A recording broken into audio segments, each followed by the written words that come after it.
back at this place again, and since I was here last, they replaced one of these with Weatherkings. This one has a Copeland scroll compressor. 2020 410. And they replaced another one of these with Weatherkings over here.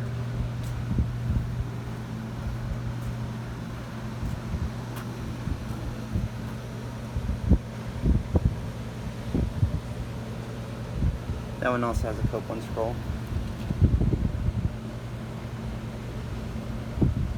2020 210. And then this Payne over here is running.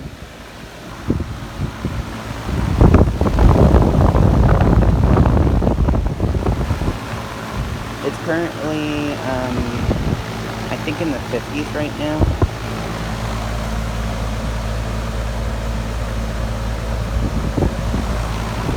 (2019) 510.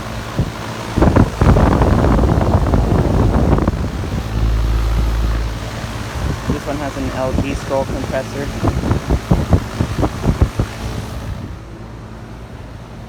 Nice units. Anyways, thanks for watching.